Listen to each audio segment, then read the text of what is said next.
Hi guys, my name is Tomcat and welcome to a brand new video in Forza Horizon 4. Now, in this video, we are going to be focusing on the full customization and build of this Nissan 300ZX twin turbo. Now, this is also the Fair Lady, so it is the right-hand drive version. Now, in order to unlock this car, you need to complete the Autumn Street Racing Championship and complete it on at least Expert difficulty, finishing in first place. It's a very simple car to unlock, and that's really all you have to do to get it. It's a championship car. It's not some sort of other weird unlock system to get it. It's just a championship car, and I feel like if you're able to do most of the other things in the game, you should have no problem getting it done on Expert. So let's go ahead and get into the customization and see what we can do. Now, there isn't really any wide body option for this car. You just have engine swaps and drivetrain swaps. Now, your engine swaps are actually, you have quite a bit. You can keep the normal, the stock twin turbo engine, or you can go to a 3.2 inline 6, which is, I believe that's their kind of like their version of the 2J. You can do a 6.2 V8, you can do a RB26, or you can do the turbo rally engine, the 1.6 liter, which is an odd choice for this car, I will admit. But honestly, I think I'm going to actually build the factory twin-turbo V6 just to see what it's capable of before I put another engine in there. So we're going to throw race brakes on this thing, and I think I'm going to do a drift. I think I'm going to do a drift build because I haven't done a drift build in a while, and also the last time I did a drift build of a Z, you guys loved it, and that was my 350 drift build. So let's go through and upgrade the entire drivetrain, leave nothing untouched here because we want the tunability, we want the adjustability, and we also want just the added responsiveness of all of that stuff. So we're gonna throw, I think, yeah, we're gonna throw sport tires on it. Fronts are going to be...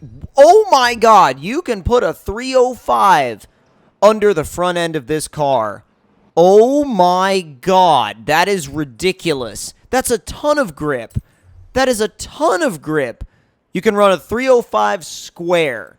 That's actually... It's really interesting. I'm surprised they don't give you the option of a 295, though. Actually, really surprised. But that square stance is going to be interesting. So let's see. Wheel-wise, we can pretty much... I mean... There's so many different wheel options that work on this particular chassis. I mean, it's one of those love it or hate it type cars, right? Because there's people out there that love these and think they're incredible, and there's people that absolutely hate these. And it's one of those weird in-between kind of cars where you're either gonna love it or you're gonna hate it, and that's just kind of the way it is. Now, for the wheels that I want to run, I mean, we could run something super basic and simple like an RPF1, but an RPF1 isn't really, I mean, I haven't run them on anything in a while, but that's also because I feel like the RPF1 is kind of a boring wheel. I don't think, it just doesn't have that uniqueness to it that some of these other wheels seem to have. I mean, they're lightweight, they're effective, they're just not... They're not like, they're nothing like super special, you know? There's nothing super special about them. There's nothing that really like stands out about them. They're just kind of there, you know what I mean? They're really just kind of there. I like the CR Kais. The CR Kais I'm okay with, especially since we're building this into a drift car.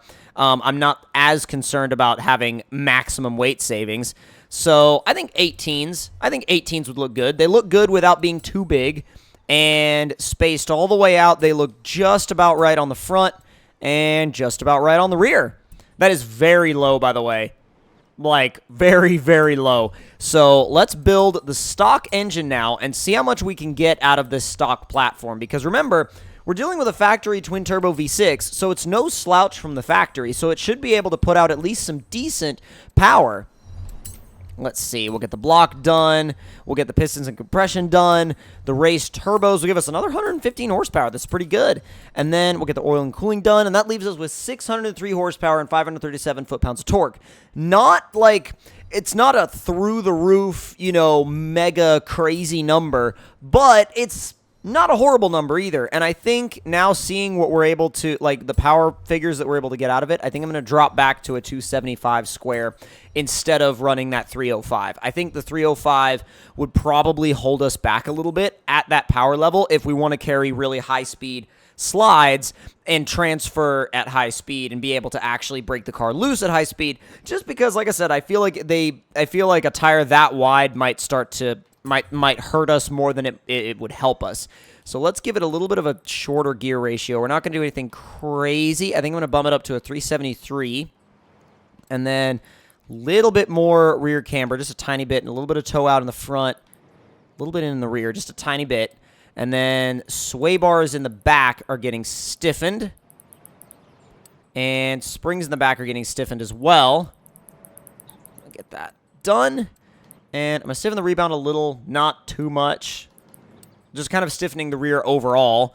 And then that's an interesting split. Let's go up to 100% on acceleration and then a 75 on deceleration. And as far as like color options and paint and stuff like that, I think I'm probably going to only do a couple of things. I kind of want to just throw maybe even like just throw a sticker on it. I don't know. I mean, I feel like we have to do something. Let's see. What's group 2? Oh, that's cool. That's really cool. Man, I don't even want to touch the rest of the car now. Like, I want to just leave it like that. I mean, that looks good. That looks really, like, classic. It's got, like, a classic look to it. I don't even want to put any stickers on it. I know I said I was thinking about putting stickers on it, but I don't want to anymore. Like, that's... After adding that little bit around the bottom of the car, like around the skirts of the car...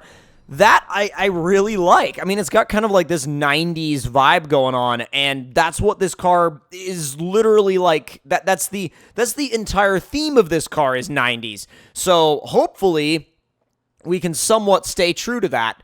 Now, let's take this thing out and see what it'll do going sideways and see if we made the right choice sticking with those 275s. Sounds good.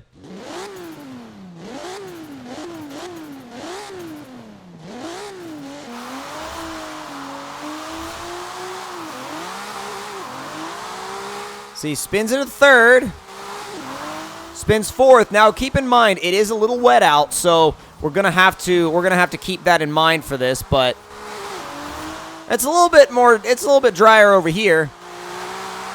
It holds fourth gear nicely. I mean, it really does. It's smooth. It goes. Whoop. Let's see how we do on some technical stuff. Second gear's probably better for this.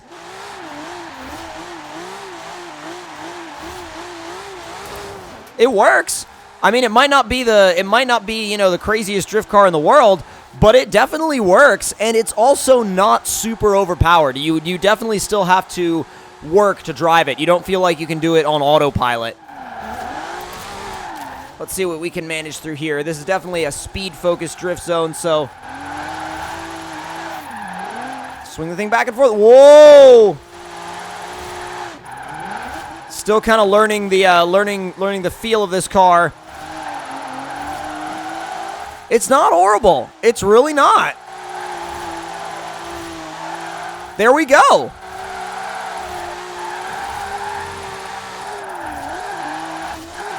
She works, that's for sure. It's actually a really smooth setup. It's a really smooth setup and a really smooth car. I don't really have any complaints about it yet. I mean, it's definitely a car that I'm going to want to spend more time with. The only thing is you really need to kind of force it with the angle. If you really want it to get big angle, you need to really force it to go after it. You know what I mean? You need to force it to do it. And it's not exactly like the smoothest at like snapping to an angle. You have to tell it to do it. You have to be like, okay, yeah, you're going here and you're going here now. We need to get it to some tighter roads though. I mean, it does well on these like sweepers, but I need to take it to some tighter roads and see how it does on some really tight roads, because that is where I think this thing would shine. Ooh, actually, over here in Ambleside, it might actually do well with this particular drift zone, because this drift zone is tricky.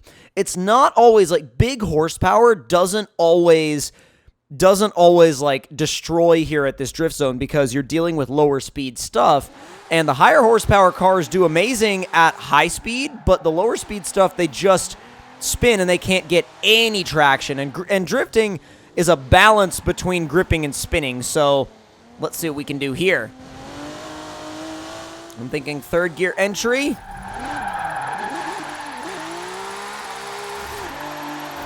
There we go. It's got enough torque that you can ride the torque band out.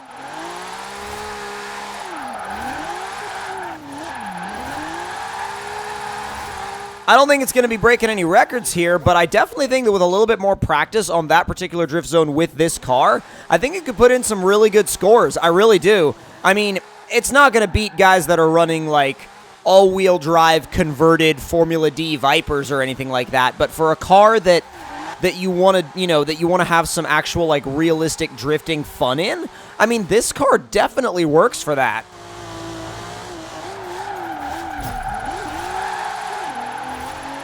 There we go. Oh, no.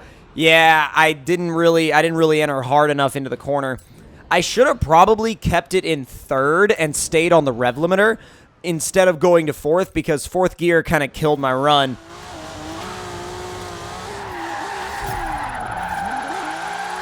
There we go.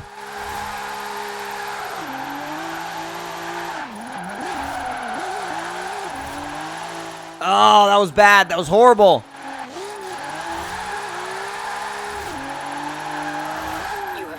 Not bad. I mean, it's nothing, like I said, it's nothing crazy or nothing crazy good or anything like that, but it's not a bad score, and I definitely think that there's room to improve upon this car. I mean, again, we're running a stock engine in it, like a fully built stock engine. Now, this platform with the V8 swap, I think would be insane. I think it would be absolutely crazy with the V8, and I think the V8 would be, if you want to put in like big scores with this car, I think the V8 would be the move. But, oh, I'm trying to stop before that speed zone so it doesn't activate it. Okay, cool. But if you're trying to put in big scores with this car, I definitely think the V8 is the move. But at the end of the day, if you just want a car that's really fun to drift and really fun to slide around, then definitely give this thing a look and build it with the stock engine and see what you think. But hope you all enjoyed this video. If you did, make sure to click that like button. Let me know in the comments below what you guys thought of it. And if you're new to the channel, please do subscribe for more. And I'll see you guys next time. Talk to y'all later.